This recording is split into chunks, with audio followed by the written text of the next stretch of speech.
There's a financial time bomb ticking under America's cities, and it's set to explode. It's a system once considered the second safest investment in the world, a bedrock of retirement portfolios. But right now, in 2025, that system is showing deep structural cracks. We're talking about municipal bonds, the way your city and state borrow money. And they are following a predictable pattern of decay, stage by stage, bad decision by bad decision, almost like they're reading from the same script that led to financial ruin in places like Detroit. This isn't a theoretical problem for Wall Street. This is about the police officer who answers your 911 call, the teacher in your kid's classroom, and the pothole at the end of your street. This is the story of how cities go broke, why politicians always think their city is different, and why the math says a wave of municipal bankruptcies is next. And it's happening faster than anyone wants to admit.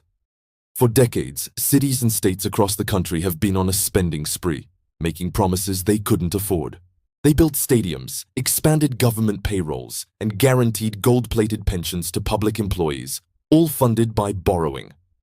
This created a mountain of debt, a quiet crisis that was manageable only as long as the economy was growing and interest rates were near zero.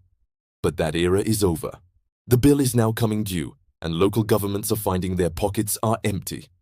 The illusion of permanent prosperity, fueled by cheap money, has evaporated, leaving behind a legacy of financial obligations that are simply too large to honor.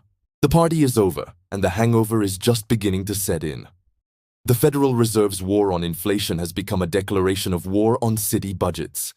As interest rates have skyrocketed, the cost for local governments to borrow money has exploded. That massive pile of old debt they racked up, it now has to be refinanced at rates 2, 3, or even 4 times higher than before. This isn't a small budget line item, it's a fiscal boa constrictor. Suddenly, billions of dollars that were supposed to go to paving roads, funding schools, and keeping the lights on are being diverted to Wall Street just to pay the interest on old loans. Essential public services are being starved to feed the insatiable appetite of debt. Every dollar spent on higher interest payments is a dollar not spent on a new fire truck, a school nurse, or a public park. This debt crisis is colliding with a revenue collapse. The very foundation of city finance, the tax base, is eroding. The pandemic accelerated a generational shift to remote work, hollowing out the commercial cores of major American cities. Downtown office towers, once the cash cows of property tax revenue, are sitting half empty, their valuations plummeting. At the same time, a silent exodus is underway.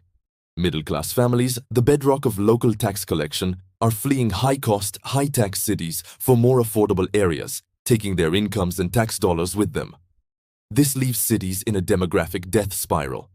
The tax-paying population shrinks, while the population dependent on expensive social services grows. It's a perfect storm of falling income and rising costs.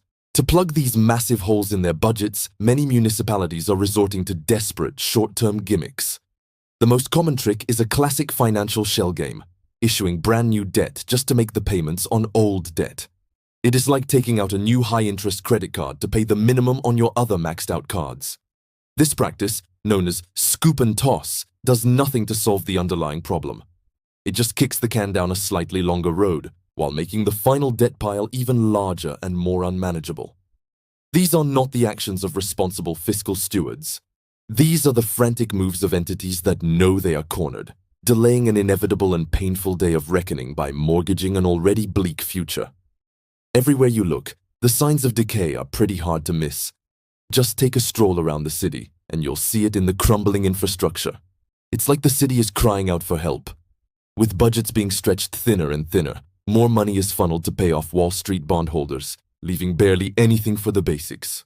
Roads are a mess, full of potholes that could swallow a small car.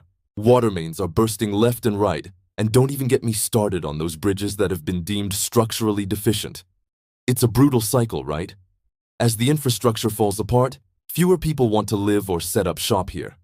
This means less tax revenue, which just makes the whole situation worse. The city's physical decline mirrors its financial troubles, creating a visible and painful symptom of a much deeper issue: insolvency. It's frustrating to see, and it really makes you wonder what the future holds. At the same time, the folks who keep an eye on financial stability, those credit rating agencies, are quietly raising the alarm. We're talking about dozens of municipalities, from tiny towns to big urban areas, getting their credit ratings downgraded. But here's the kicker. This isn't making the headlines. Instead, it's buried in the fine print of financial reports, slowly creeping up on us like a crisis that the mainstream media seems to ignore. They would rather focus on national politics while the financial decay is happening right in our own backyards. It's wild to think about how much is at stake, right? While big cities like Chicago and New York grab the headlines, the greatest risk lies in the thousands of smaller cities and rural counties that are being stretched to the breaking point. These communities lack the diversified economic base of a major metropolis. They don't have a booming tech sector or a global tourism industry to fall back on. When their main factory closes or their population dwindles, there is no plan B. Their tax base shrivels, but their obligations, pensions, bond payments, infrastructure maintenance remain fixed. They are caught in a fiscal vice with no escape, making them the most likely candidates for the first wave of defaults. These are the canaries in the municipal coal mine. The historical precedent for this is not ancient history. It happened just over a decade ago. In 2013, the city of Detroit, once the engine of American industry, filed for the largest municipal bankruptcy in U.S. history. The parallels to today are chilling. Detroit was crushed by a declining population, a collapsed industrial base, and pension promises that had become mathematically impossible to keep.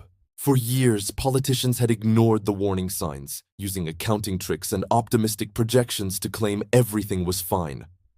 Then, one day, it wasn't. The city was broke. The bankruptcy that followed was brutal, with retirees seeing their pensions slashed and city services cut to the bone. The lesson of Detroit is that denial is not a strategy, and the laws of arithmetic are undefeated. Many American cities are now walking the same path, ignoring the same warnings. This isn't just an abstract problem for City Hall, it's a direct threat to the financial security of millions of American retirees. Municipal bond funds are a staple of conservative investment portfolios, held by people who were told they were buying the safest asset available outside of U.S. government debt. They traded high returns for the promise of security. But what happens when that promise is broken? If a bunch of towns start defaulting on their debts, it could seriously shake things up for these funds. We're talking about risking a huge chunk of the savings that so many seniors rely on, right? The safe income stream they planned their retirement around could suddenly vanish, leaving them with devastating losses at a time in their life when they have no ability to earn it back. For years, a dangerous assumption has propped up the entire municipal bond market: the idea of the moral hazard bailout. Investors bought the debt of struggling cities with the implicit belief that if things got bad enough, the state government, or even the federal government, would step in and make them whole. But that guarantee is no longer guaranteed. States have their own massive budget problems, with their own pension crises and debt burdens. They may not have the political will or the financial capacity to bail out every failing city. As taxpayers grow more resistant to funding bailouts for mismanaged local governments, the political calculus is changing. The assumption that someone else will always pay the bill is a fantasy that is about to collide with a harsh reality.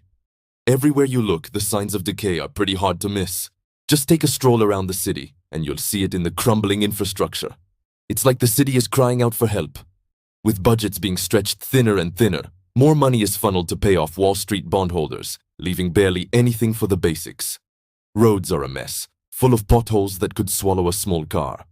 Water mains are bursting left and right, and don't even get me started on those bridges that have been deemed structurally deficient. It's a brutal cycle, right?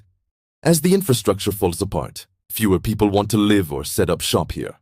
This means less tax revenue, which just makes the whole situation worse. The city's physical decline mirrors its financial troubles, creating a visible and painful symptom of a much deeper issue: insolvency.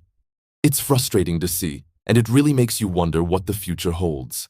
This is setting the stage for the next financial crisis, one that will be fought not on Wall Street, but in city halls and county courthouses across the nation. A string of municipal bankruptcies could trigger a domino effect, causing a panic in the $4 trillion municipal bond market and freezing the ability of even healthy cities to borrow.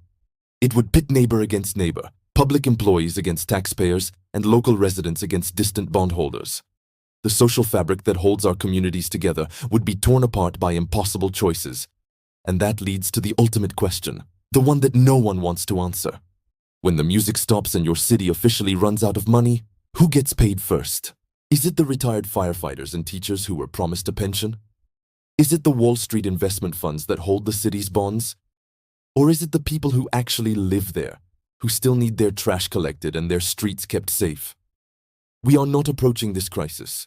We are deep inside it. This is the story of how cities die, why they always think they are different, and why the math says a painful reckoning is coming.